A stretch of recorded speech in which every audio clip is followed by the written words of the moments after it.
Whole sports all plays. Whole sports all plays. Rebel soul child got a fist ball, I'm a respawn of ancestors, and I'm blessed, They gon' knock him, tell him fess up, I get check stub, hella carefree, nothing scares me, hella reckless, yeah, I got next up, right, no we not the same, cause see when I look in your iris, you likely to talk but not ready to ride, you do better keeping it quiet, my pen is ignited, my soul is enlightened, I like who I am but I'm biased, the palette is right and my drip is a fountain, I'm not like these regular guys, all of that talk is misguided, she like the way I make the tape print, but the way I make the words play is grim. I'm the reaper reaching for the kill switch, the label cut the check like the bladesman.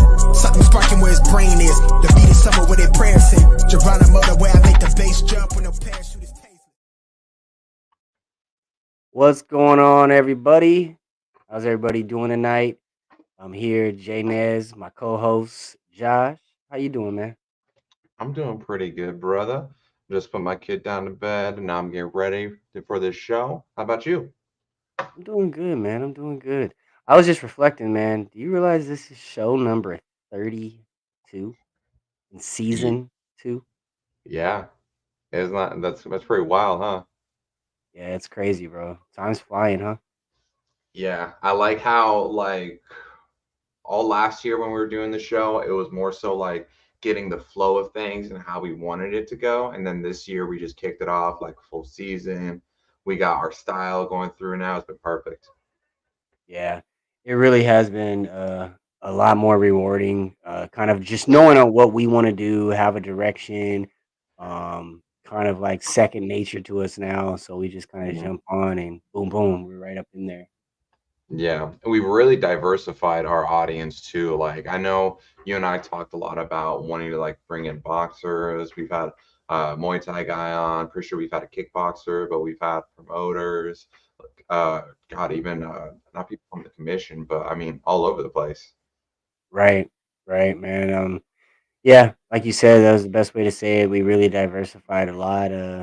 Boxers, Muay Thai fighters. I mean, we're in different promotions now, and yeah, you know what time it is though. It is fight week. Adventure time. It's what? That it's adventure time. What's up with you and these cartoon freaking jabs today? Hey, I gotta bring the nostalgia. You know, I hit that late '90s, early 2000s vibe. You got your son over there. You got your trap watching cartoons, eating cereal, huh? Bro, he's been binging on Nightmare Before Christmas and Toy Story 4. For real? Yeah, That's funny. That's funny. Toy Story 4. I could do it. Night. They're about to come out with a new Night Before Christmas. Isn't it like live action or something? I hope not. Just I hope not. probably gonna be a I mean, freaking musical. yeah, yeah, but Man. yeah, no, it is fight week. We got some pretty exciting matchups that's going on this weekend, don't we? Yeah, we do, man. We just came off of a wonderful weekend of fights as well. Mhm. So Arizona, we talk about it all the time, guys. If you haven't dove into combat sports in Arizona, this is where it's at right now. We are, without the shadow of the doubt, no one can convince me otherwise. We're the mecca of combat sports currently. We're growing fast.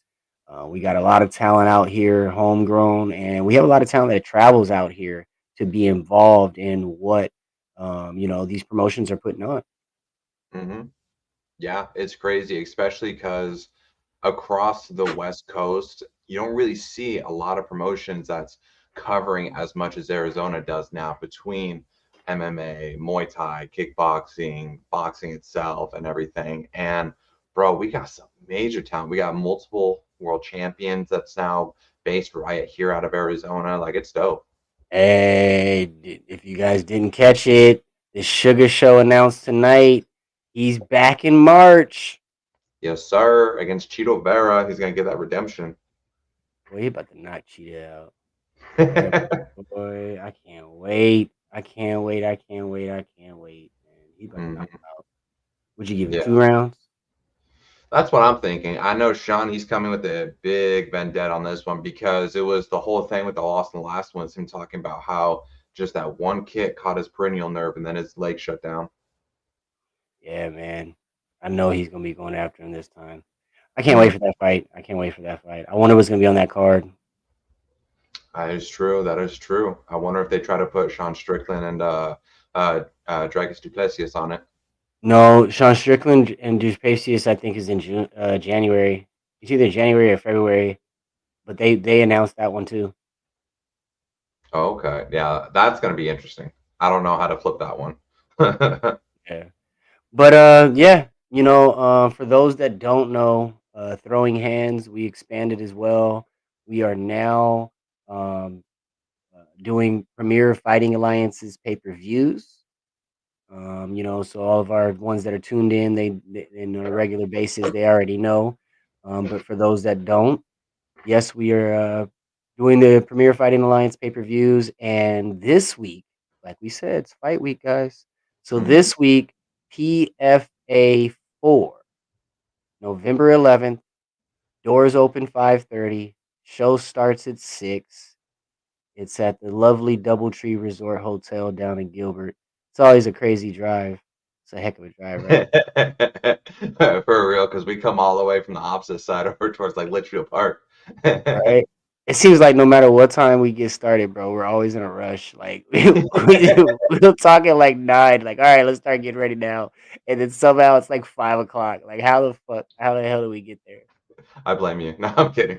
I'll take the blame. I mean, that's usually how it works. I'm the blunt of the freaking deal at all times. Yeah, no, you're good.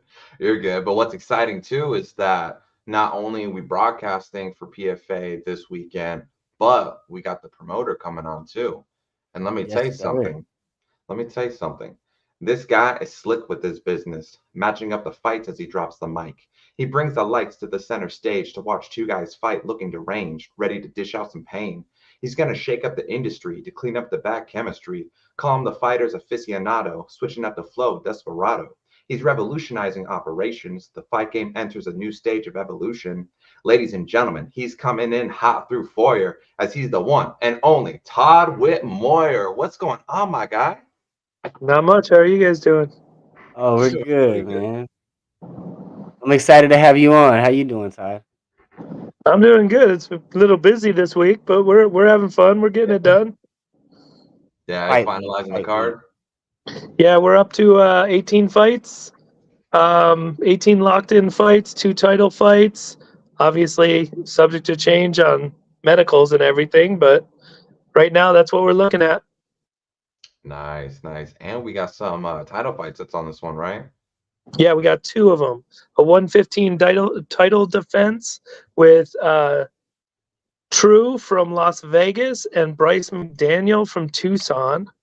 And then we have the Southwest title for Jameson Weber, and I just went blank on the gentleman's name, and I do apologize. I think it was Emmanuel Brown, right? Emmanuel Brown, thank you very much. Yes, sir. You're welcome. He's from Tucson as well. Nice. And we just seen both of those on PFA 2, right? Yeah, that's where the matches got set, was off of that fight. Nice. Yeah, man. No, this is setting up to be a really, really good card. It's early on in the life of Premier Fighting Alliance, and it's great to see that we already have some rivalries drumming up and some guys coming through and defending some belts, right?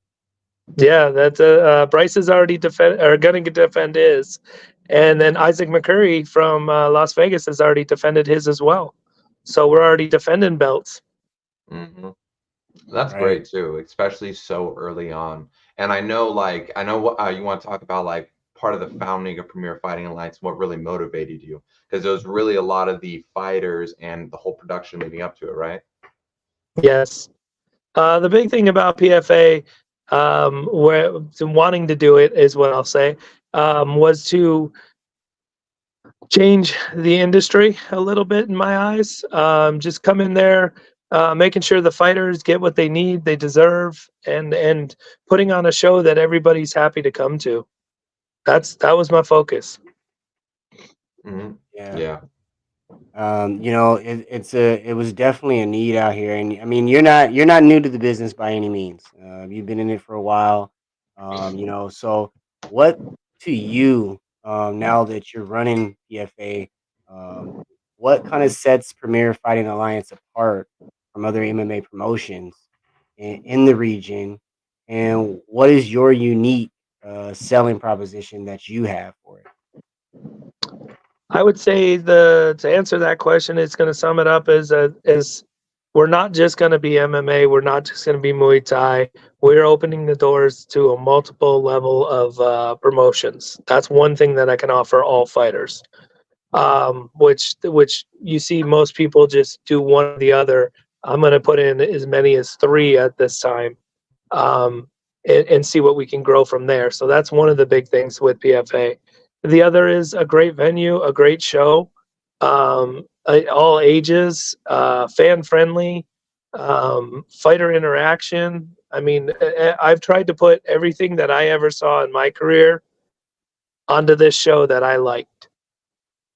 It Yeah. really shows too, because like the atmosphere of the first three and going into the fourth one now has always matched the same. It's the excitement, and then it's also you really see the drive for the passion, and you feel it within the crowds, within the team behind the scenes, as well as the fighters themselves. Especially how you incorporate so much into it, because you don't see really any other promotion combining Muay Thai matches with kickboxing in the same card, and now going to be eventually doing MMA and just branching out from there.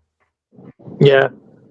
I mean, we got a strong team. We got a lot of people who truly care about the industry and want to make a difference, and that's what's helping us open these doors and get into the spots we need. There's some big news coming, with multiple different levels of things right now, where we're going to, I think, come out next year very strong and be able to push some serious events around, is what I'm going to say. Yeah, I'm Yeah. looking forward to it. I was telling my brother when the first time, "Hey, what's going on, Rob? Thanks for tuning in." Um, Seeing different styles combat each other in real time. Yeah, yeah. That's one of the things that PFA does bring to the table. And I was actually telling my brother when I brought him for the first time the other day, it's going to be like a class. He's going to be able to see a lot of different fighting styles and a lot of different competition. A lot of different fighters in competition in front of him at one time. And you don't get that. Most of the times, the promotions are stuck to one fighting form. So, or one art form is fighting. So it's really nice to have a promotion where you can go and experience multiple art forms. Right. And what we do for that, and the reason we do that, is because there's multiple levels of talents out there. Mhm. You have your guys that are the let's say this little kids. We're not going to have them go out there and do full Muay Thai. We'd prefer them to learn their way up by kickboxing, then K1, then Muay Thai. I mean, we got three kids on this card, if I remember properly, two or three kid fights where we have a 10-year-old and a 9-year-old, an 11-year-old and a 12-year-old going at it. And it's going to be fun because they're going to go out there, they're going to learn, and they're going to get to grow with the sport as they continue fighting in their career. Same thing goes for adults. If you got no fights, we don't want to throw you in a full thing unless you train Right. that way. And then grow and teach and learn. I mean, that's what it's all about. That's what you do in a gym. This is just going to be putting it into the fight world now, too. Yeah, and I always enjoy seeing the younger kids getting out there and being in that competition, that level of competition at such a young age. It goes a long way, especially if they're really trying to push forward and go to college or make their sporting love for sport, whatever it is, a profession. Now, how do you go about selecting and recruiting local fighters for your events? I mean, what criteria do you consider when choosing fighters to participate in PFA events? Like, is there a certain criteria you kind of stick to? Not really a criteria. It's more of people who, if they call me up, they're not part of a gym. The first thing I do is say, hey, let's get you to a gym. And I'll lead them in a direction that's close enough to their house, making sure that they're not stepping into something they're not ready for. Nobody wants to see anybody get injured. Next, I literally focus in on when I'm matching fights is I go down to as much as what do you do? What have you done? I mean, there's people that I have on this card coming up where they haven't fought in 12 years. Oh But I wow. can't put them as 0-0 because they had 3 fights when they were, underage. So it's just making sure that I do my due diligence when I'm matching and focusing in on everything that's part of the fight and making sure it's all as fair as I can make it. Okay, yeah, because like we see sometimes in other promotions or like just in other events, you see people that like you got a firm uprising star, then gets put up against somebody who's just stepping in, maybe only a couple months experience, that is independent. Like you always want to find the strong balance between those two. Sounds like a You- good old WWE squash match. Well, yeah, I mean, it's in this industry, it's hard because obviously with the medicals and the kids that, say they can do it and then they don't show up and that kind of stuff, you piece together what you can to have a card. Mhm. But we've been really following up and making sure people that if they're gonna do it, they have a coach that you're reporting to, that I'm reporting to hold them accountable. And that's where I've noticed the biggest difference with us is that we're really focusing in on the coaches and making sure these fighters are gonna be there. Yeah, yeah, because that's a very crucial part of the sport and for the events to actually work successfully is to make sure everything works collectively and everybody shows up. Right. Yeah, I Yeah. definitely agree. And that's a big thing that me and Josh always talk about is fighters' health and how important it is to have someone that cares about the fighters themselves. That's ahead of the promotion.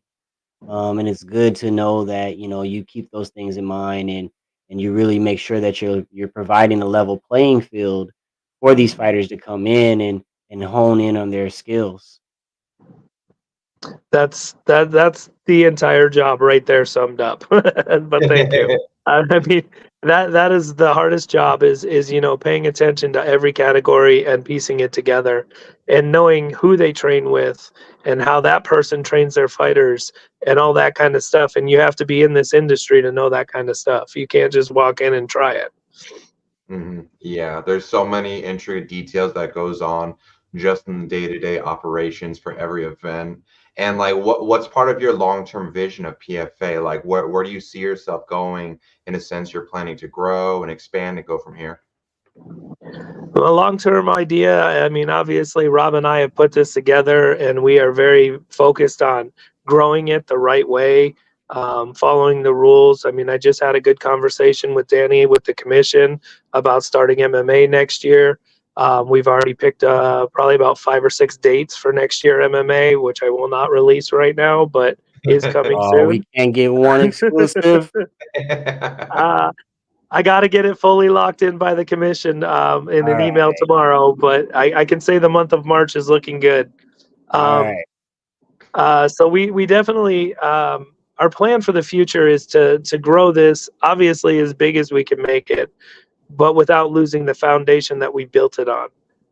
So that is the most important part. So we want to take this to a level that Arizona I feel needs and definitely would like, and be able to start producing some serious fighters out of PFA. And I think that we've already started that in the Muay Thai world, and then I think MMA is going to be our next push. Yeah. I Have you I had think with any Oh, go ahead, James. no, go ahead, Josh. Oh, I was just gonna ask because you speaking of you already got some prospects coming up through Muay Thai. Have you had any like strong success stories of fighters that's already been coming out of PFA and expanding? Oh, of course. I mean, Isaac McCurry is one of them from Syndicate MMA in Las Vegas. I mean, the kid came out of nowhere, to be honest. Has won 8 fights now, I think. I think he's 8-2 or something like that. I mean, he's won 2 of our titles. He's defended it once. He's just a good kid that knows what he wants and he's driven. And I love that about him. Another one is homegrown boy, Luke Lavanaway. I don't know if I said your last name right, and if I didn't, please yell at me.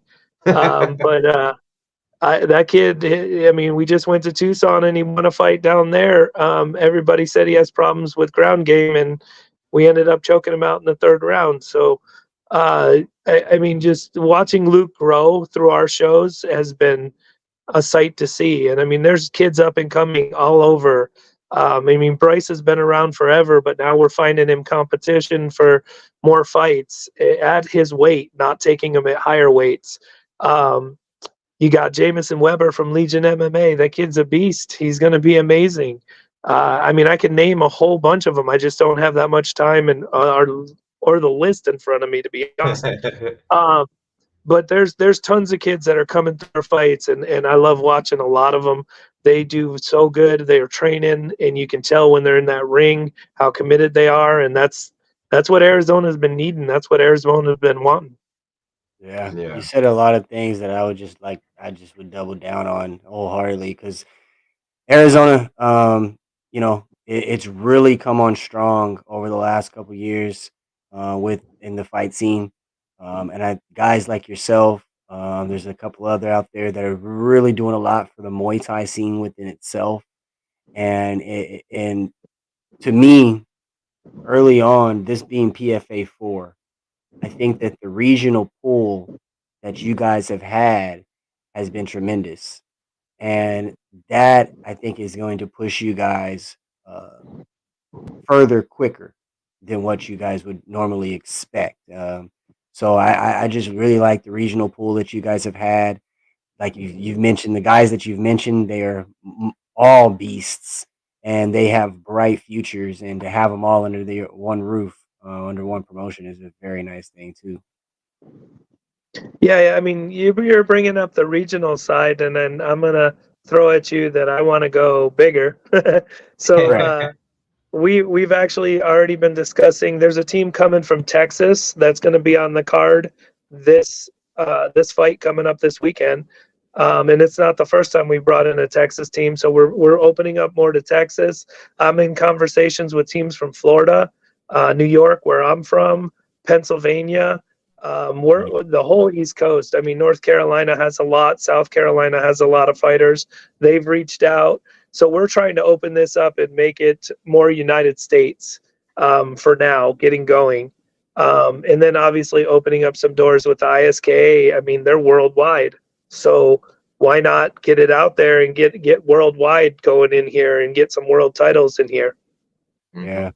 And just for the fighters out there that are listening, what kind of support and resources do you provide to the local fighters who compete in PFA events, both in terms of like training and just overall career development itself?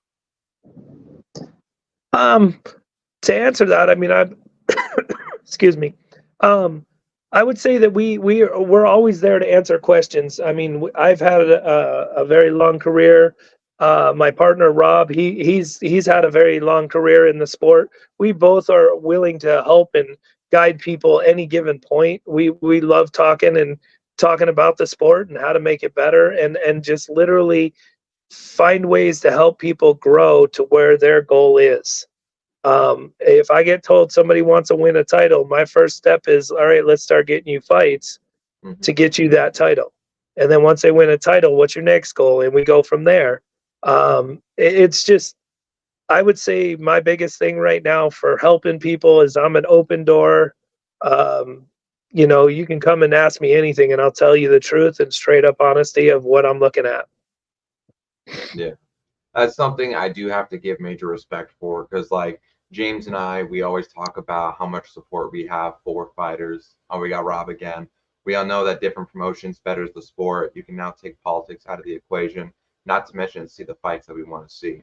That's a big thing too, because dealing with the hassles of, all the stuff that happens behind the scenes in promotions, and then what you guys bring to the table, it's what I respect is that you have such an emphasis on the wellness and the what's the word I'm trying to look for? The potential of the fighters. It's not like you're just trying to throw guys to the wolves, pop in and out. You genuinely have that care and passion to build a platform for them. And as you said, ambitions to take it worldwide. You have a vision to where across the globe you have the ability to provide a platform and opportunities for these athletes to take it up a notch. Yeah, very true. I mean, I very much focus in on building everything. Like everything's a build to me. I don't want it to just be, hey, I saw this, let's do this. I after PFA 2, I was already planning the title fights that we're looking at right now for PFA 4. And I can tell you that I'm in the process of booking. Actually, while we're on this call, I am literally booking a 135-pound title fight with a kid from California who's 20-4, and he wants to come over here and win our title. And I told him he has to try and beat our 135-pound champion. So that fight's working on for December already. I mean, I'm already booking into next year. That's how far I'm planning for these title fights and making sure they get a fair amount of time to train and be ready to defend become a new champion with PFA. Mm-hmm. That goes a long way too with how much fighters are noticing it too, because the fact you got guys coming from California now that's 24, having that idea that, oh, now I want to go after this belt. That's really dope. Yeah, and we actually have another kid that is from California. He's 168 pounds, and he's planning on coming back here in I want to say January or February. He said one of those dates. But he's coming after. He literally said, "I want the white belt." So It looks nice. That yes, white with that gold looks nice. I want it too. yeah, I Um, definitely. We've heard a Rob is lot of good chiming things in about how again. great that belt is. Rob Mm-hmm. is chiming in again. Where can we see these fights? So ASAP Sports will be hosting the pay-per-view. You can purchase your tickets right now at premierfightingalliance.com or asapsports.com. Yeah, no, I really it goes a long way because, if we look back about a year and a half ago, Josh, would you say? I think a Mm-hmm. lot it was little bit of more of a struggle for guys to get fights, it seemed like. Um, and guys like yourself are helping make that issue kind of go away, and that goes a long way for these fighters, man. Because your career, we talk about it all the time. You only got as long as your body lets you go, and Yes. you know what I mean. You don't know when that's gonna be, and as a fighter, whether you have a fight or not, you're always training. So you're always putting that strain on your body. You're always beating up your body. You're always doing that, whether you're fighting or not. So if you want a career in this and you want to push long, you got to be able to get your fights in. Yep.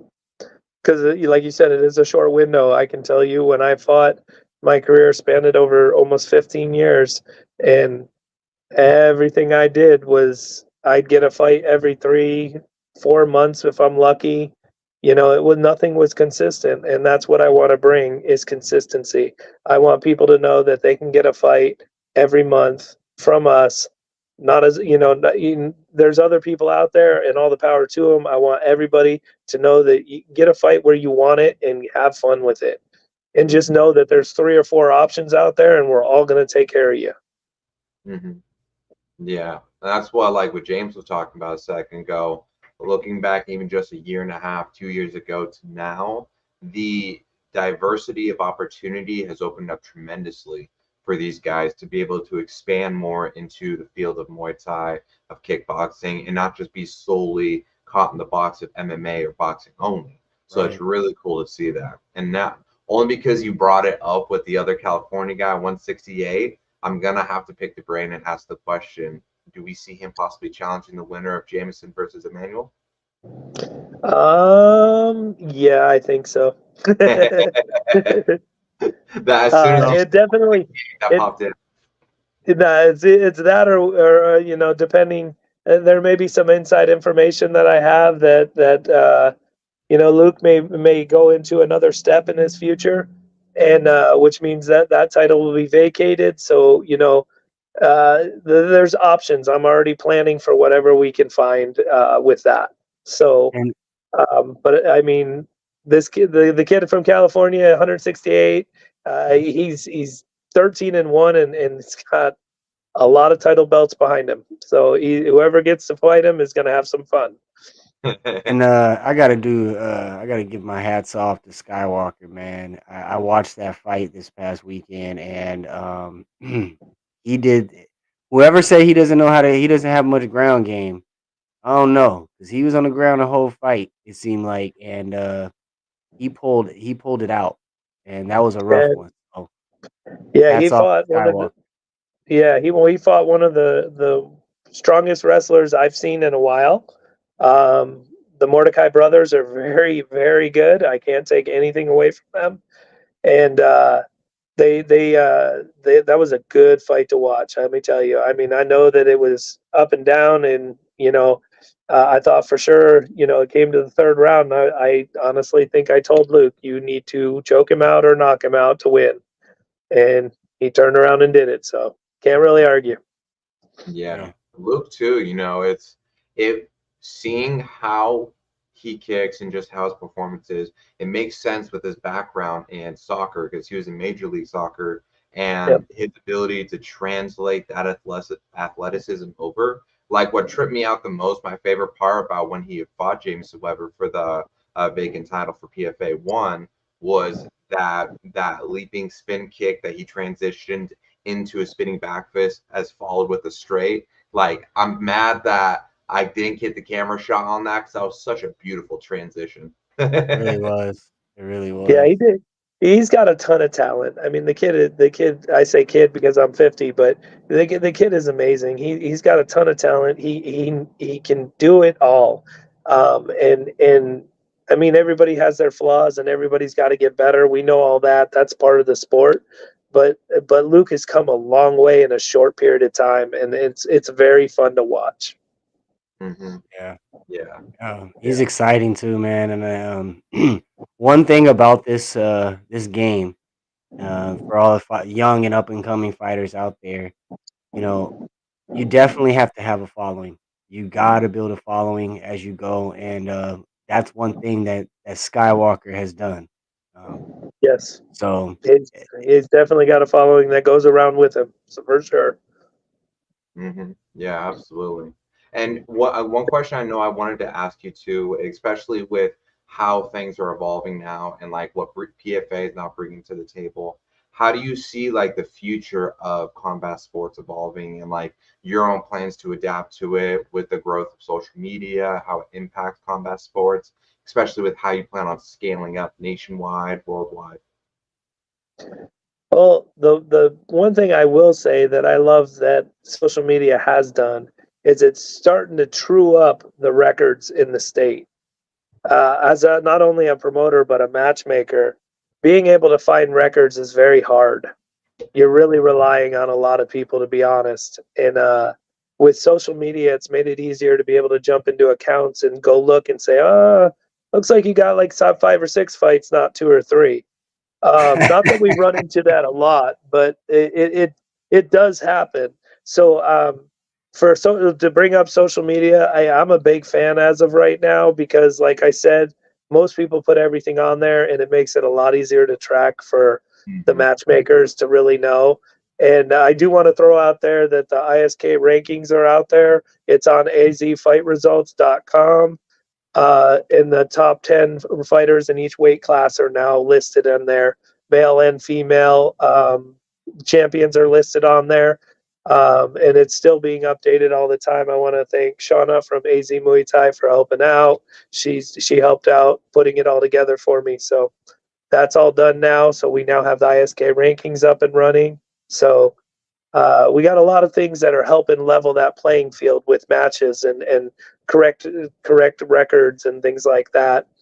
Um, as I see the sport grow, I mean, obviously, everything online makes it a lot easier.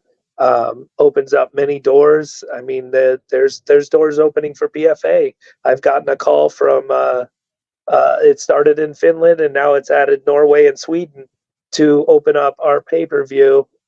By the way, hint hint, to open up in those 3 countries overseas. Okay, Uh, okay. yeah, so I mean, there's doors that are opening, and they're all coming from the growth of this sport. And then obviously, UFC has set the standard. Now we're all following in to see what we can do and build around that. But the doors are opening for the smaller groups to come in and help out and get this vision of being able to see more and more of this sport all over the world, not just here in Arizona.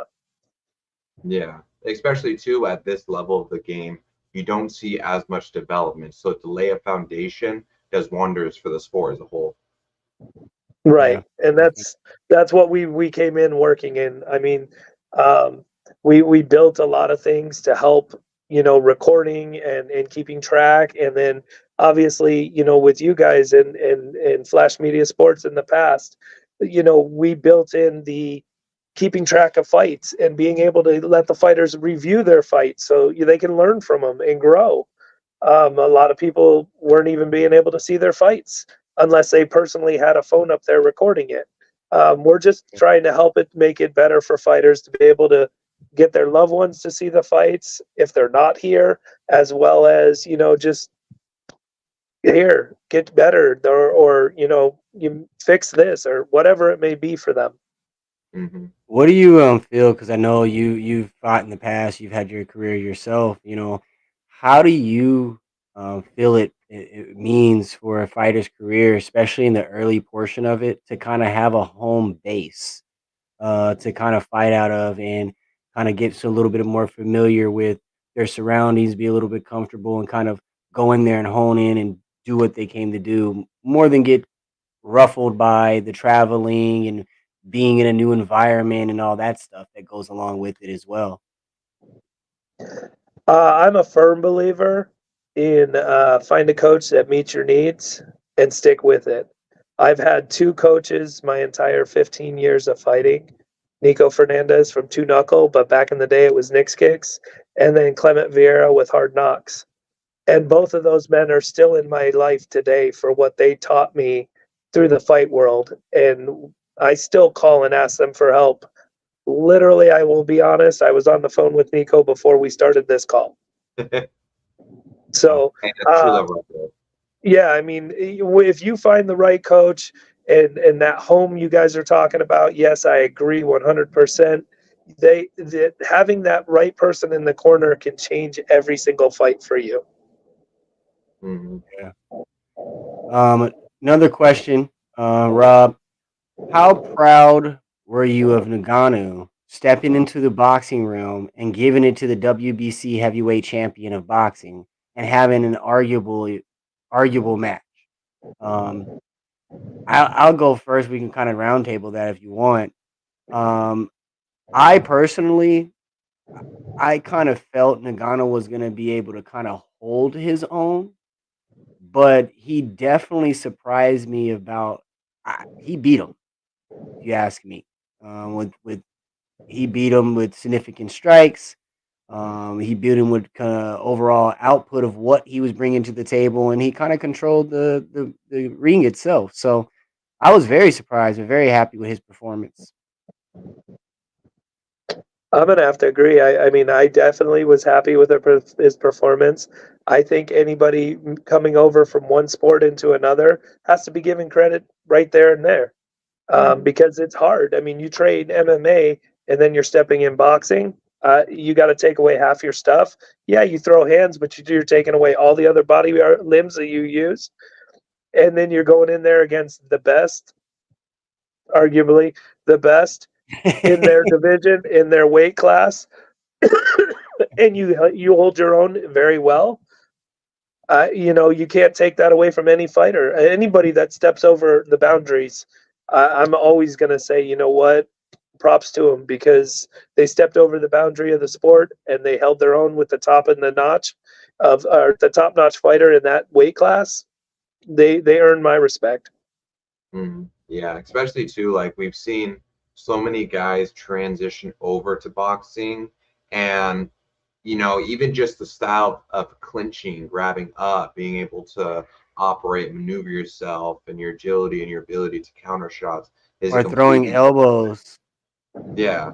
So it's like we've seen so many fighter MMA guys that's had like a little bit of success, like Anderson Silva, Jose Aldo, but you've seen countless others just not have much success. So for Francis to be able to do this against the current heavyweight champion was very phenomenal. And I think it really displayed to not only his natural athleticism, but how much of a intelligent person he is too, because it's a lot more strategic and a lot more calculated for him to stay in the moment, to keep the right strategy, and to effectively implement it. I agree. I agree a lot. And you know, it comes right after we just seen to me, I would have put as one of my top strikers in the Diaz brother, just go in and try to do the same thing and give me a pootery output in the boxing ring, to say the least. So, you know, it wasn't like, you know, we expected it or anything like that. We just seen a guy go in there who, without a shadow of a doubt, is a high level striker in the octagon, and it just didn't translate that well into the boxing ring for him. And that's literally what I was trying to say. I mean, when you can step over and hold your own, all the props in the world. Just, I mean, it's a big step for that. Yeah. Yeah.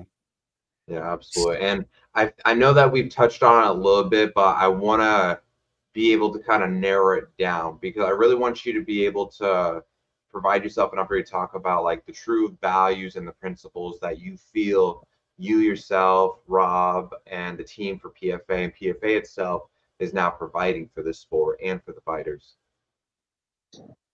Well, one, I mean, the biggest thing that we have stood our ground on, and I will say our very strong feelings towards is one, safety of fighters, making sure that you're put in the ring and you know that the people that are judging, reffing, they're going to take care of you. The match is going to be good, and it's just going to be a good night. That's one thing that I know Rob and I very much focus in on. Secondly, we also put in a lot of work to build, like I said, a quality show from top to bottom. I mean, we have Kyler Phillips at our shows, a UFC star. We're reaching out, you know, to other people to bring them in, to have more people come in and be part of this with us and grow.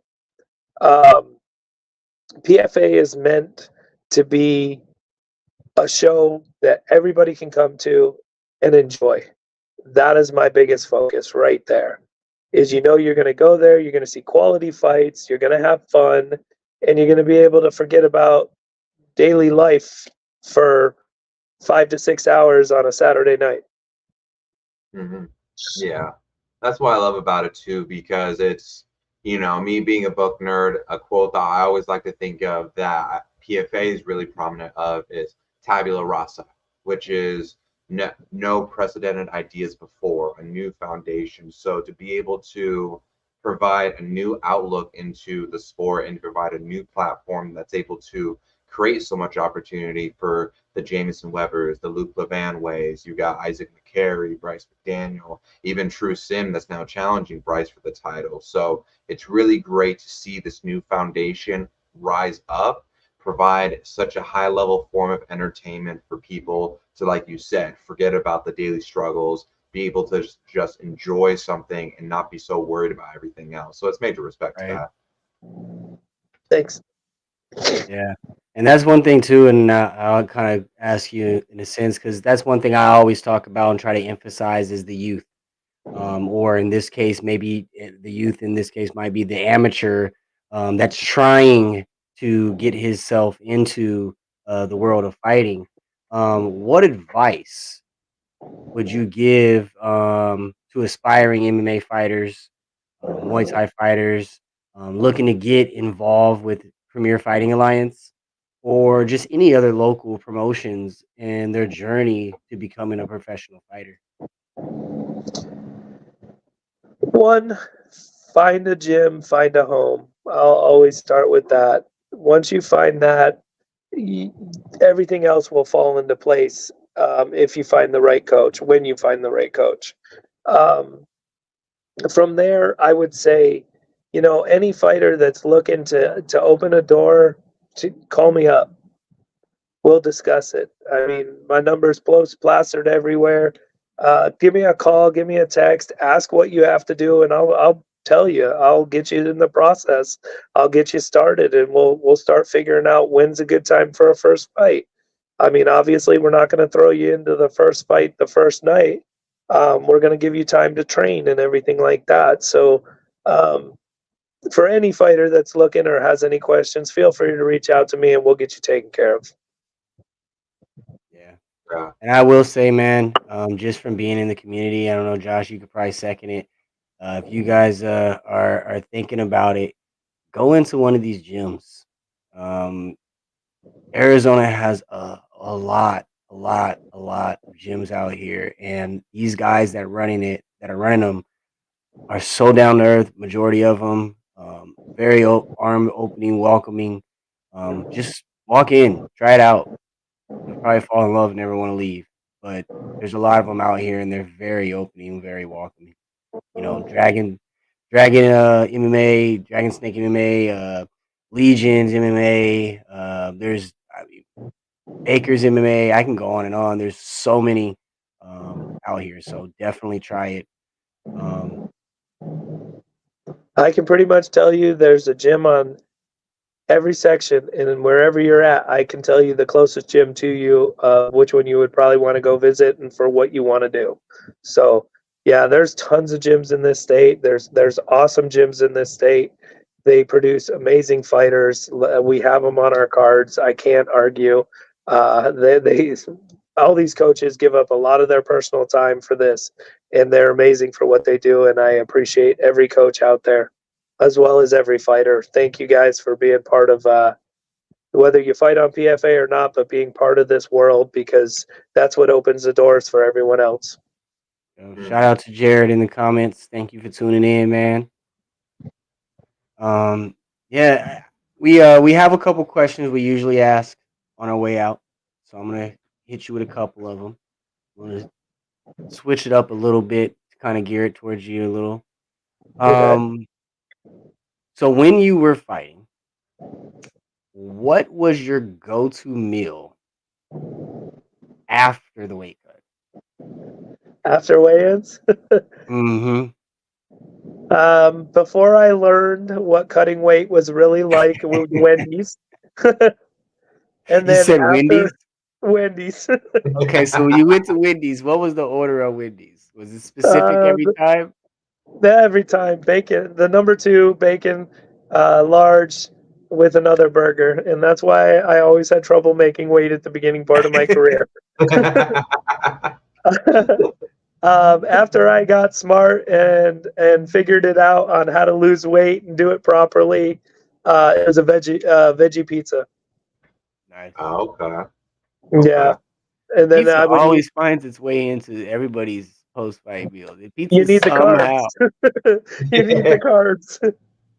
Yeah, and it's funny too because like we had talked about another local fighter that's also a former Marine, Patrick Boffman. After his last fight, first thing he went to was for the carbs. Went for pasta, something Yep. like that. When we went out to dinner. Yeah. And the carbs is the biggest thing to replenish your body and help get going again.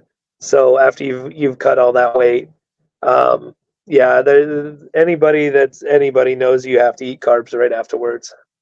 Yeah.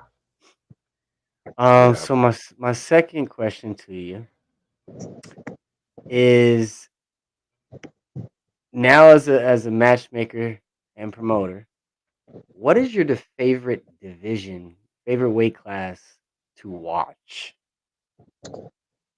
Honestly, I'm gonna have to say anywhere between 55 and 68, because you have enough power, but also enough speed, and the fights are very action packed. Mhm. Yeah. Nice. I definitely concur. Like with like Jameson, for example, when he fought Luke Levanway, that was nonstop action. And then when Jameson fought again back at PFA 2 and he competed against I'm forgetting his name right now, so my apologies, but he was just from the get-go. It was the pace, kept on pushing forward, and then the power was there. Yep. What's And Win there's Stanley at? Win Stanley has gone down to 55. That is one of my favorite fighters in PFA circuit right now, dude. I love Joe me some. Huh? Joe has won my heart, man. That boy had when he first got sent to me, his weight was upwards of 190 and he's down to 155. And that was it. PFA 1 to PFA 4. We're talking 4 months. That boy dropped all that weight. Much respect to him. I love watching him fight. I love his style. He's a welcome on my card anytime he's interested. I will take them. Um, Anybody from Ethos Martial Arts is fun to watch. So, I mean, like I said, there's tons of gyms out there. They all produce great fighters. And Joe is another fun one that I love watching. Yeah, he always Yeah. brings it to the ring. He's very charismatic on the on the mic. Just all Another around day in great the dude. office. Yeah. Hmm. My Yeah. favorite line from him, he's always saying, "Oh, it's just another day in the office." Yep. Yep. Yeah. Yeah. And then, so I'm gonna switch up my question too now. So also, since you're from the promoter, a matchmaker, a physician, if you had a dream fight you could put together, whether it's an MMA, Muay Thai, or kickboxing, or even boxing, what dream fight would you want to match up? Ooh. Oh, man.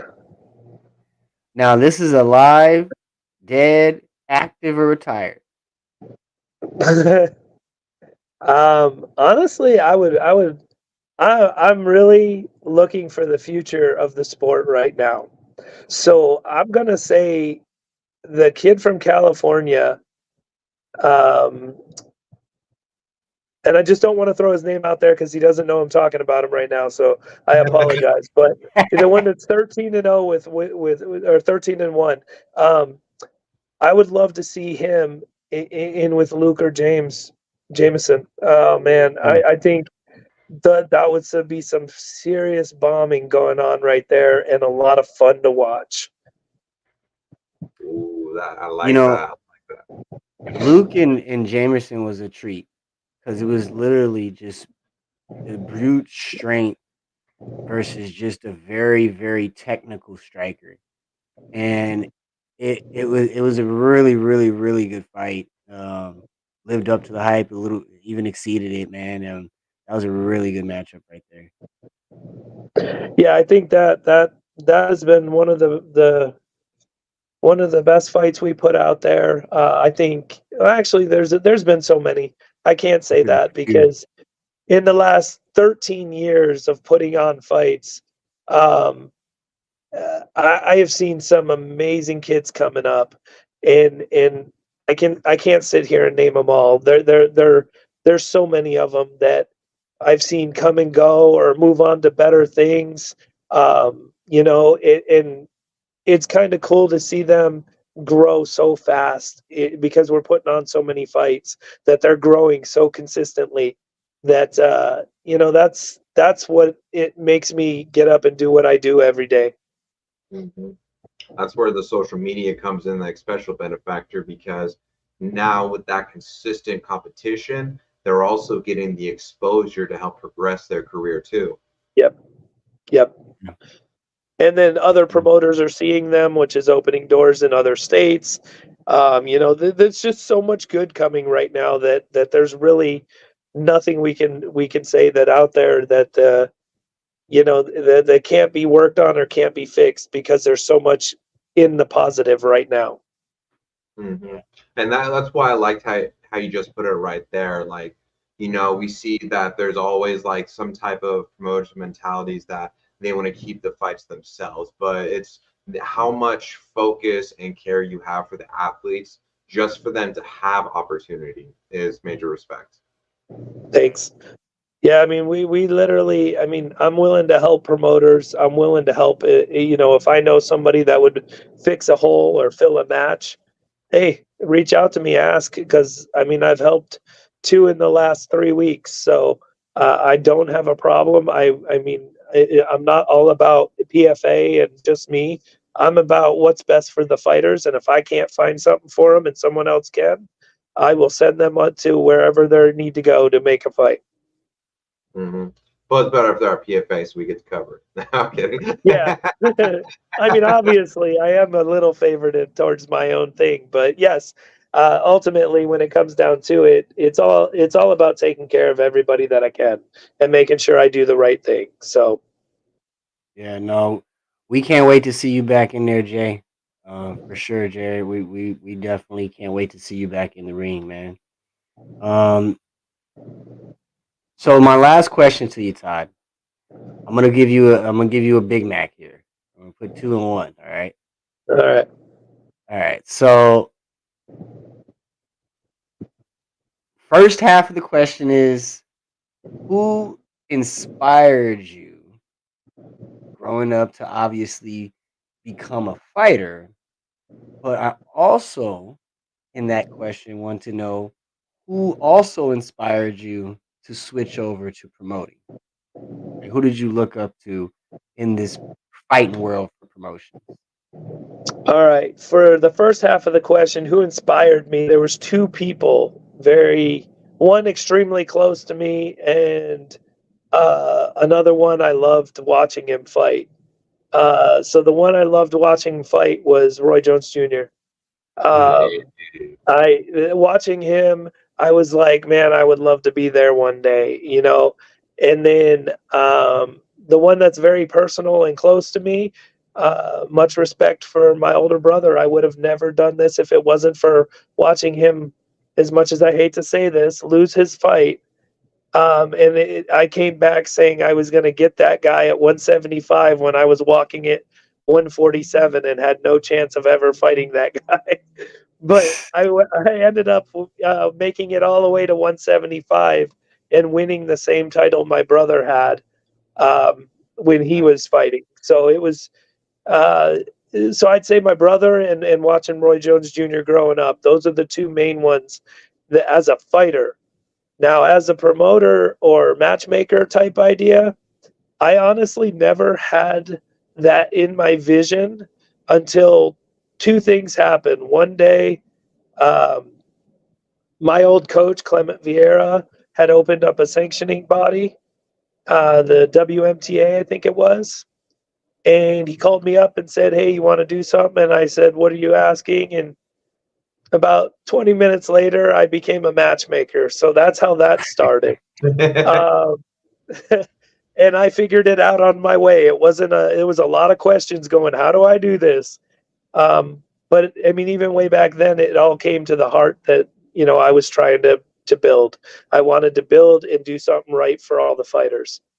Um, and then to answer the last part, I have to give a shout out to the man who taught me very much about this sport and promoting and matchmaking and dealing with the day-to-day stuff of what this sport takes. Roland, Roland Surya, I was right there. He taught me a ton over the 13 years I was with him, and you know, I want to say thank you to him, and that's about it.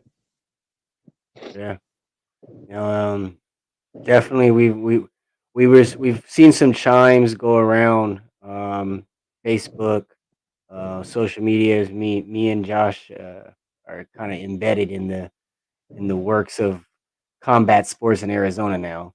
So we've seen some things going around, and there was two names mentioned recently, as far as that should be candidates for the Arizona Combat Sports basically Hall of Fame or MMA Hall of Fame. One of them was Briggs, uh, and then one of them was Roland. I've seen both of those names tossed around recently a lot. So And I'll be honest, if anybody wanted my opinion, Roland would get my vote. He would get my vote, and I do believe he does deserve it for everything that he built with Rage in the Cage and all the stuff he did in the time frame that he had it. He built a monster, and I do believe we would not be where we are today without the start of what he built. I agree. I remember being a young kid and seeing Rage in the Cage, and this is before UFC really was super mainstream, and and just being able to have that availability, and for him to have it so long, and have it, running successfully for as long as it has, is success in itself. Mhm. Yeah, like I remember too, like we had talked about it. That was where Justin Gaethje also got his start, and now look where he's at. Right. You know, so Yeah, I remember there was a lot of names on that list of people who started or fought on Rage in the Cage and are now in the UFC, or have been in the UFC. So I mean, Roland did amazing things here, and yes, I do think he deserves that Hall of Fame bid. And it's just things didn't go right. It is what it is. But ultimately, when it comes down to it, um, I like what I'm doing. I like where I'm at, and I wish nothing but the best for him and whatever he decides to do. But I definitely think he deserves Hall of Fame. and Yeah. definitely let us get a hold of Premier Fighting Alliance, and this Saturday, November 11th. Doors open 5:30. Show starts at 6. We got PFA 4. For those out there, Todd, that catch the show and never seen anything that Premier Fighting Alliance has to offer, what can they expect stepping into the building on November 11th for PFA 4? One, we're going to do a big thing for the veterans. So let's have some fun for them for defending our country. So we always take care of the veterans and the first responders, and we will be doing something for them to start the show. And then, it's just fun. You're going to have fun for the next 4 or 5 hours when you have 18 fights, 2 title fights, action packed. I think you're going to see a lot of good young kids coming up on this card that are going to build for next year. So I think this would be a good one to focus in on. I love that. Yeah. No, and you know, I really appreciate you, Todd, coming on, sitting down and chatting with us, giving us some of your time. You know, it's really been a pleasure of mine, just to be around you over the last few months, kind of rub off on a lot of the knowledge that you have, soak all that in as well, and kind of be a part of the PFA team. So I really appreciate you welcoming us in, and letting us run with you.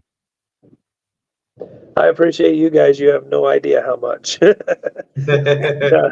It's a pleasure working with you guys. You guys, you bring in what I really look for, which is the care for the sport. That's what I saw in you guys. How much you guys love the sport, how much you cared about it being right and done properly. And that's basically what I'm trying to do. Yeah, that's what I Right. love about PFA too, and your vibe with it and Rob is just the care as well. It's being able to have the same type of vision of what we want to execute and be able to do it in lifetime and to not only create great memories that we know is going to last for us, but to have such a genuine positive impact on the fight community as a whole, especially Right. across the state of Arizona. Yeah, I mean, like we've all said, we literally got to focus in on Arizona and build it and bring back, um, what's out there, and we need to bring these new kids a new platform of growth and ability to get out there and know that they're gonna get seen by somebody soon. Hmm. Those Absolutely. doors are opening. I mean, there's people reaching out to me asking if they could. Have links from our fights so they can look at one of the fighters. I mean, I've been asked some definitely some interesting questions from other promoters, and I'm like, okay, hey, I don't care. It's on whatever social media. Excuse me again. Um, and the whole idea is just to get the fighters out there, and that's what this is doing. This is opening the doors for them. Right. Right. And it goes a Absolutely. long way. Um, before we let you go, Todd, Is there anything that you want to leave us with? Anything you want to say? Any shout outs you want to give? Basically, shout out to the whole PFA team and then all fighters and coaches. Everybody that works with us, for us, volunteer all the way up to the decision makers. Thank you guys for everything you do. And then, to every fighter and coach, I respect and everything. Respect all that you do and all the fighters you bring. And I love you guys for what you do. And we'll keep putting on fights as long as you guys keep building fighters. Oh, I love that. I love that. We got some hot prospects coming in, that's for sure. Yeah, we got some more on this card. I think you're going to be interested with a few of the fights coming up on this next one. So, And I know too of one guy in particular I'm very fond of, but I ain't gonna spoil it because I want to wait for you to announce it to make sure that is happening. But I'm definitely excited. Yeah, I have an that was good. idea who you talking about. Ooh, I wanted to Okay. say something, but it would have gave it away for anybody that knows him. But yeah, I want to see it. I want to see it. I'm hoping Well, that there's definitely quite a few people on this card that, like I said, a lot of with 18 fights, you're going to have a lot of the beginners on this one, and we have a good amount of beginners on this, but that's awesome because it grows for the future. Yeah. right. Everybody has to start somewhere. Yep, You know what I mean? And sometimes some people start on an upward trend, some people start a little flat. Doesn't matter where you start, it matters where you end up at. So Mhm. yep, and most of all, it matters that you started because Yep. most people can't even say that. So Exactly. right, yeah, right, Yeah. Just don't ever give up and keep on pushing. right. definitely. Yep, Can't make it nowhere if you ain't trying.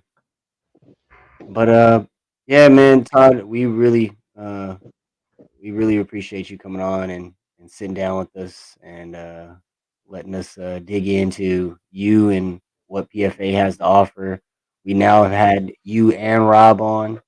Um, So we've definitely gone through and really understood what PFA is about and what they have to offer for not only the fans out here, but the fighters themselves.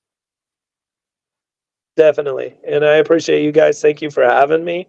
And definitely make sure you come out and see the next show.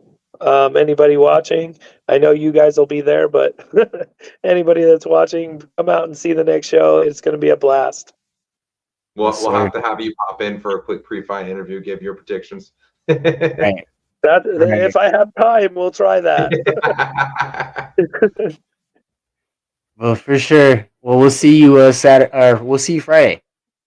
Yeah, Friday at weigh-in, Saturday for the fights. I'll see you guys then. All right. Have a good Yes, night. sir. Good brother. You Too. too. All right. Peace. Bye.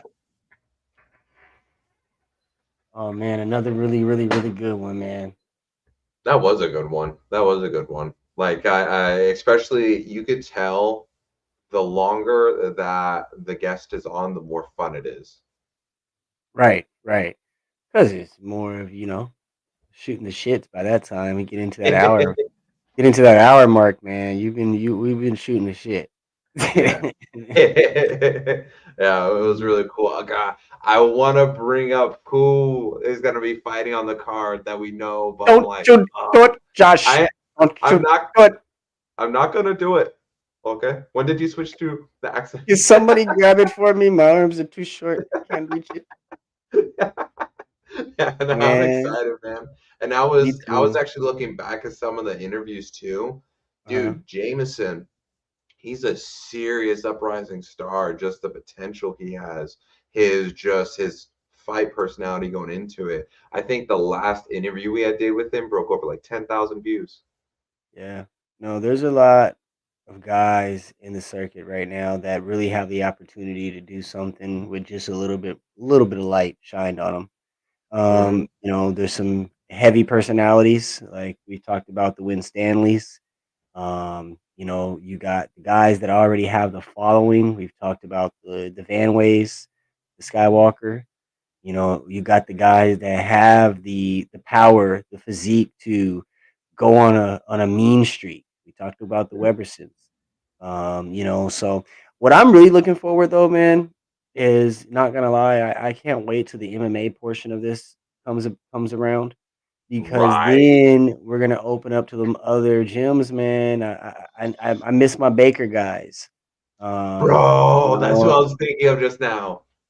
I mean, I miss my Baker guys. I miss some of my soul fighters. Joseph, by the way, Joseph is fighting an Iron Boy. Was it this last weekend? I Joseph think Perez? Joseph. Oh Yeah, I no, think Joseph Rivas. yeah, Joseph Rivas has a fight with Iron Boy coming up. But I think Perez has something coming up too. He was just training. Says a big announcement coming soon, so I'm kind of looking out for that. Will he be coming on the next rough card? Maybe. That yeah. Yeah, that'd be dope. Because I know he's done Muay Thai. That'd be dope to see him do some Muay Thai matches. So I know he wants to dabble kind of in each Muay Thai, kickboxing. I think even boxing too. But Mhm. especially when the MMA opens up, I would love to see like Joseph, Danny come in, or even like some more of the guys over the MMA lab, especially on the amateur level. Like imagine if Yeah. we got maybe like Paul or we got some of the other boys over there, even Roderick. Humberto, Adam. Umberto. Come home, baby. We need, I need Humberto Duarte. We Let me need see Kid some Adam Soto. Lopez. Dude. Yeah, no, there's some guys out here, and we ran into Humberto this past weekend at Rough. Got to sit and chop it with him for a second. Really, really good seeing him. Mhm, That's another thing that your boys over here at Throwing Hands are trying to look into is possibly finding us that Rise at the Prospects here soon. mhm, That's something to keep an eye out. I know that me and Josh are always, as we talk about the fighters' careers and everything going, me and Josh are always trying to grow. mhm. They say if you're not growing, you're dying. That's Yep, what I say. You know what I mean? So I'm always trying to grow, always trying to add something new to the regime. You know, exactly. It was refreshing too seeing Humberto because we've had him on. We I think it was last year when we had him on the show, we had him and on the then show twice last year, didn't we? yeah, it had been like once or twice, I think and it twice. was yeah, it was leading up to when he fought. Oh, It was in the the guy. rough. Was it the Yeah, rough October or the rough November event? I think it was the November when he fought Manuel Medina, and he Yeah. got that knockout in the second round. It was Mhm. like just our conversation with Humberto was really refreshing because as you and I talk about, we care so much about the fighters helping build their career, helping build their story, and the conversation we were having with Humberto was like right on the nail. Like it was really refreshing for him to tell us we're good people. He loves just what we do, what we're doing for the sport, and he's encouraging and wanting to help out in any ways he can. Yeah. And speaking of that too, I came across one of the fighters on Saturday as well. He was coming in. I was standing outside, and he came up to me. He's like, "Man, how you doing?" I'm like, "I'm doing good today. How you doing?" I'm not gonna mention his name, but he's like, "Man, I'm not feeling it." What do you mean? He's just like, "I woke up and it's just one of those days, man. I can't shake it. I'm not feeling it." I already talked to him. I told him I couldn't do it today. It's just something happened, and I just don't feel right. And he said, "I know they're gonna be mad at me and all this stuff." And I told him, I said, "Hey, at the end of the day, that shit can subside. It can go away. They can get over it. They can deal with it. If something was to happen to you, and you knew you didn't feel right, like, you know what I mean? If you don't feel right, don't do it. Don't force yourself into a situation where it might harm your health and might, Mm, um, take away from the opportunities that you might see in the future. yeah. This is one day. You're gonna live many more." hmm Yeah. Especially too in regards to your health. Like that's what I especially advocate. It's that's why like we've seen in other promotions how people get salty about some fighters that pull out, whether it's last minute or the week leading up to it. But it's I care more about the fighter's health, their safety, and their well-being than for just a fight getting dropped out, whether it was the same day of the event, day before, or a week before, Right. or whatever. I'd rather see them be safe, healthy, and well than to be compromised in a position that could dramatize their health and their future in the sport. Especially if it's over a health purpose. Like if you're not feeling mentally or physically up to something that you need to have 1000% of your mental and physical, alertness, you need to be right here physically, Hmm. right here mentally. Yep. And being a tenth of a millisecond behind mentally in your reaction or physically in reaction can cause you to be concussed and laid the hell out. So why would I Yep. go into the ring, into the fight, knowing I'm not here? I'm not right. Yep. My reactions are not here today. My Yep. physical well-being is not, and that you do everything in camp. Everything that your camp is built around leading up to the fight is to have that much of an edge over your Yep. opponent. Because you're only Yeah. getting when you get to that top of the competition, like we're talking about, like the edge Right. level is razor thin. Yeah. And that's why it's crazy how many fighters we talk to, and it's almost every single guy walks in having some kind of injury they had to work through. And the fact that they still wanted to push through and they're willing to put so much on the line is why I have so much love for the sport and why I care so much, because you don't see any other sports where you could genuinely take serious damage or you could lose a life. We've seen it Right. in boxing a lot where there's at least, I think, 3 to 4 boxers a year that pass away from damage. I forget the boxer's name that he took so many shots to the back of the head, and now he's I think he was Paralyzed. what? Yeah, he's paralyzed, and it damaged his speech, his ability, his cognitive ability. That's why I'd much rather see them take care of their health and their safety than to be put in a fight that's going to compromise them.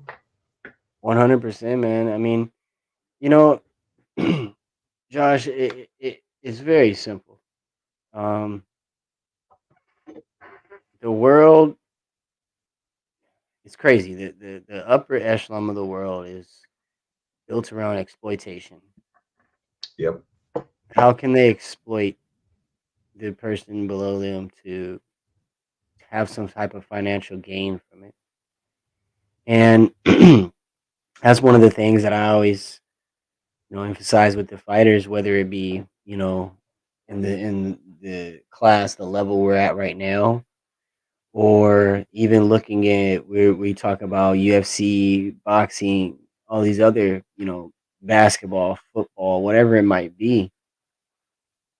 When it comes down to your health, at that point, i- it's, do I care about me or am I okay being exploited?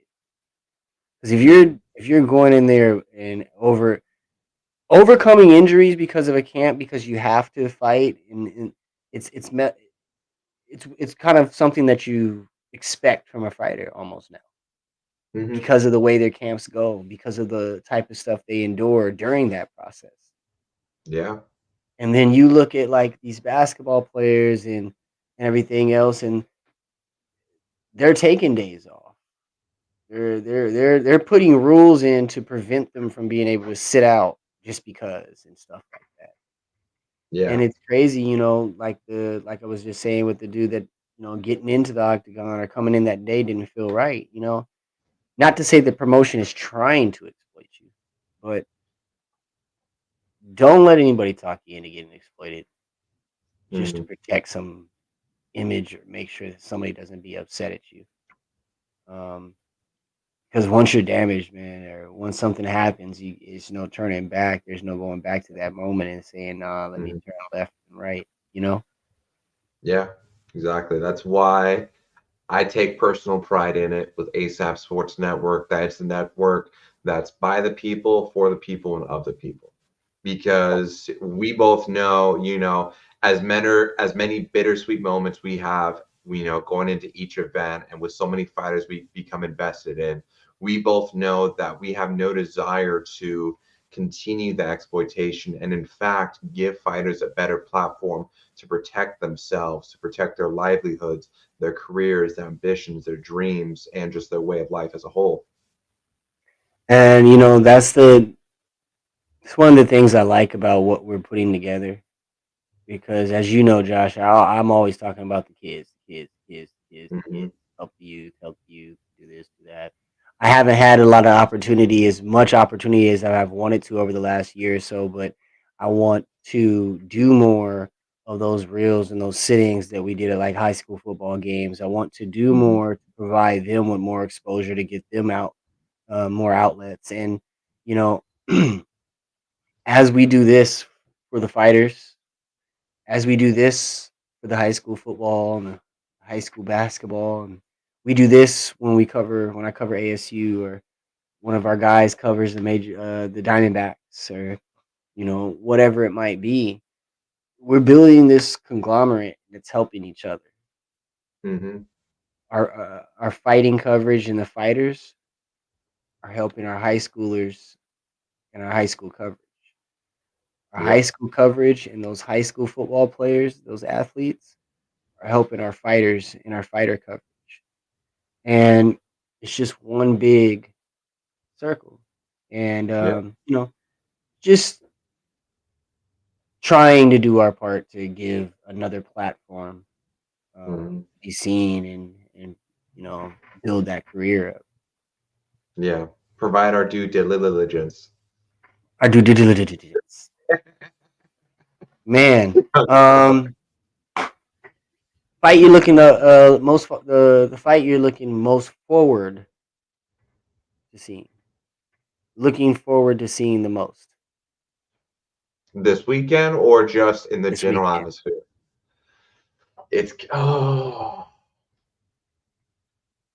I can't say the person I want to say, so I'm going to say the next one Only that I hear: announced. Jameson Weber versus Emmanuel Brown. That one I am excited for.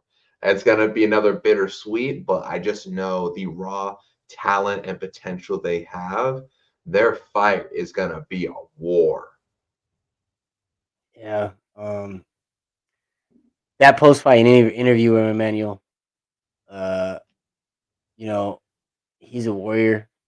Hmm. Uh, he digs when he thinks that he's tapped. He has another reservoir of gas there, that he can dig into, and grab some more fuel to fuel him to finish the fights. Um, and Jared said it the best. He's a Jared killer, said man. James is a killer, man. Can't wait. Yes, Jared, Hmm. you hit the nail in the coffin. That man is a specimen of brute force, to say the least. Yeah. No, And but we here, Alma couldn't agree more either. yeah, no, he really puts it on him, and I'm really excited to see that fight as well, and to see what happens in that division. Like we had a little bit of some hints drop. Hmm. Someone in said division that may be holding said title may be setting to the pro level here soon. So Hmm. with that, vacates a title. Yep. Um, that this could be very well the. I think this is either way the number one contender. Wait, second. I think either way this is the number one contender bout. Oh yeah. Oh yeah, absolutely. And I love too the little hint that we got too with Todd now that what the winner between Jameson and Emmanuel Brown for the 165 division may already have their first title defense lined up. Ooh Are boy. they? Yeah, yeah, you're right. Yeah. You're right. That's gonna be interesting, man. Well, the fight that I'm most forward are what the hell is wrong with me? Is it your due diligence? Yeah, ever since you said Vince, I've been all twisted and mumbled up. But the fight I'm looking forward most to seeing is Bryce McDaniel and True. Bro. And let me tell you, you know, this one's going to be a fucking action-packed fight. Hmm. Bryce brings it, and Bryce wants highlights. Bryce wants those highlight finishes. Um, but the same thing comes with True. It's true Yeah. for True. It's true for True. But It's a true scenario. right? And It's you true know for True. what's cool too is the story that's building. Because remember, Bryce McDaniel challenged True's boy Jamshid for the vacant title. Bryce won. Got I think it was like a third round spinning back fist TKO, and now True is coming in to avenge his boy. So that's again what I love what we do. There's a story arc that's building. You know, that Vegas squad is something else. Y'all know Mhm. me. I'm a home team squad. You know, I swing for the fences for Arizona as much as I can. Shout out to our Arizona Diamondbacks. Made it to the World Series. What they was treating us like stepchild at the beginning of the year too. They man made me so angry. But anyway, shout out to them. But these boys then came over, then won my heart over. Now I like them. I like them. I like Isaac, True dope, James dope, and they out here putting paws on my Arizonians. I know it's the bittersweet part of the game. I remember I interviewed True way it was back during the like beginning of March, summer back at Samurai Soul. That was the first time I met March or him. April, yeah. We Yeah, and saw he him at got a Samurai. he got That's a, when a we saw really James at Samurai too, right? Jamshid or James Weber? Yeah, Jamshid. Jamshid, actually I don't know if he was there. I know Yeah, I he was at think Samurai. maybe, yeah. Because I know when we're in the midst of the event itself, we're always in a brain scramble. So it's like Well, all over the place. I'm like a horse with blinders on. If you ain't standing directly in front of me, I don't see you. I'm sorry, it ain't nothing personal. I'm just like, ah. I know it's because we're just caught up in the action.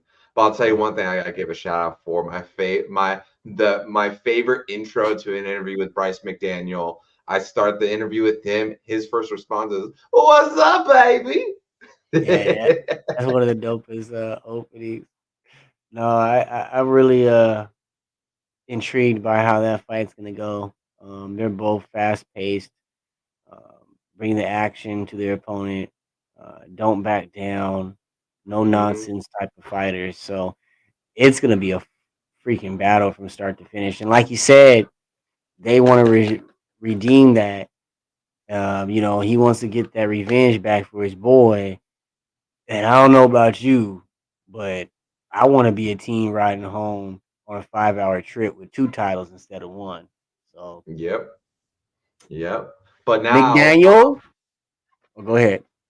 oh no, I'm gonna throw a scenario now too. Not to put the energy out there, but we have this scenario. True gets the win, and now they got two titles coming, but that white and gold coming back to Syndicate to Vegas. Now, however, if it turns to where Bryce gets the W, do we see a potential two division champion in the works? Because Isaac has already kind of called them out, and they're just like one weight class apart from each other. Could we see PFA already having a two division champion? The world will never know. Well, Bryce he's already moved up and down a few times in his career. Hmm. So he is not shy to hop in divisions.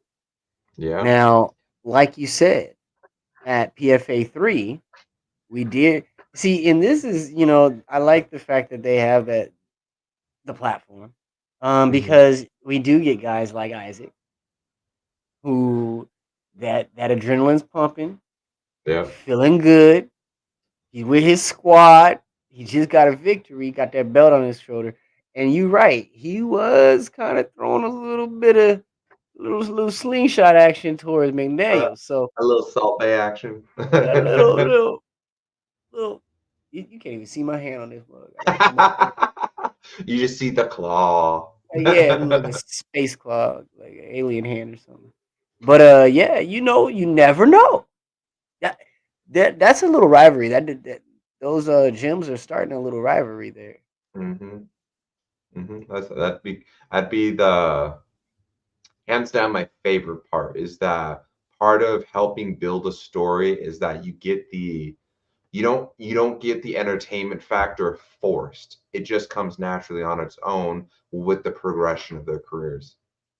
Yeah, you like you said, it just comes naturally because they're talking shit to each other or whatever it might be. You know, there's a lot, man. There's a lot of stuff that I can't wait to see. This is what we're talking about. PFA 4, Saturday, November 11th. Doors open at 5. Show starts at 6:30 or 6 o'clock, I think it is actually. But get there, don't miss it. 18 fights. You heard it right, folks.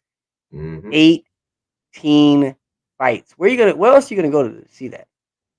Where else? As far as I know, nowhere. Nowhere. Besides Westgate on a Saturday night. No, that don't count. It's not It's sanctioned. not we don't sanctioned. have we don't have ISK there to regulate it. True, bro. But yes, it's gonna be big. It's gonna be bad, and throwing hands is gonna be in the building. Yes, sir. Big shout out to all of our sponsors, and to those out there that are looking to get some more exposure with your business. Want your business in front of some more local people. Throwing hands, ASAP Sports. We are looking for sponsors currently. We do have a few spots open. We also have a few spots open left for our pay per view slots. So, yeah, if you guys are interested in getting your business seen, definitely reach out today. Um, just a quick synopsis, though, since we are about to close out, we'll drop some knowledge. Um, Torey LaRusso of the Arizona Diamondbacks, which was the manager, led the team to the World Series after the team was not looked at as a team to not even make the playoffs. They were looking at fourth or third in their own division. And he was not listed as a manager of the year candidate. Kind of upset me. We got Didn't Tyson understand Fools. that one. Yeah, I just didn't understand it. Like, how do you? The manager of the year is supposed to be, doing the best, being the best manager you can be with what you have at your disposal. I mean, yeah, if you got the best team on paper, you're supposed to be up top. If you don't win it, hmm there should be a nod. But if you're not supposed to be winning and you go all the way to the championship, bruh, bruh. That's So a real that underdog story. right, right. I mean, you got to award somebody for that, man. hmm You got to. So that kind of pissed me off. Some other Arizona news: Kyler Murray, Mr. K1 himself, the Arizona Cardinals starting quarterback, should be making his season debut this Sunday against Ooh. the Atlanta Falcons. Something we've been waiting for all year, man. I'm kind of excited about this. You know me, I'm a season ticket holder. I'm always in the building, win, lose, or draw. And we have not, let me rephrase my statement. We have won 2 home games in 2 seasons. So I'm not saying Kyler coming back, we're going to win the game this weekend. That's by far not what I'm saying. But it's good to have some excitement at home. Good to have some excitement at home because it's been kind of slow, to say the least. A little slow. Give me something. Uh, yeah. Quick shout out to Jared. He's saying thank you to us for helping him out. No, thank you, man. Having your support is much love. We appreciate you very much. And we're excited to see you fight again, brother. I think you had said something before about December, so we're gonna stay tuned for that. Yeah, definitely, man. And guys like yourself is kind of what we have been doing this for. Uh, Hmm. the being able to not only provide coverage that's both rewarding for us and the upcoming fighters, but just to be there to observe, talk to guys like yourself, be able to provide a third view, so it's not just the fighter and promoter dynamic, Hmm. um, and then also getting more involved in just advocating for fighters' health, advocating for more level playing fields and things like that as well. I really enjoy what the direction where we're going in. Hmm. Yeah. Yeah, it's really, it's like, as I always say, it's not only a privilege, but it's very humbling to have to really see the fruits of our labor, especially so early on in our career doing this. Yeah, you got Shots it, fired. Josh. They didn't know. Well, your ass better tell somebody. I had to do that. I don't know why. That's how we know sleep deprivation kicking in. Shut up. Yes, Naeem. Yeah. Um, I felt bad for Naeem last time. He was there, showed up on weight, professional, did his shit, ready to go. But again, we talked about that a little bit earlier. Hey, some things don't go down the way that you hope, and Hmm. I'm happy to see him get back into the ring as well this time around. So Yep. I Third agree time's with the you there. charm, baby. I agree. Yeah. So if you are here for the first time, give us a like, hit that subscribe button, follow us on Facebook, Facebook at ASAP Sports Network, and hit us on Instagram, Throwing Hands 23. My name is James, And I'm Josh. and this is the number one combat sports show in Arizona. Yes, sir. So make sure you guys tune in each and every Tuesday night, 8 p.m. Mountain Standard Time for Throwing Hands. Until next time. Peace, sucker. Whole sports all plays. Whole sports all plays.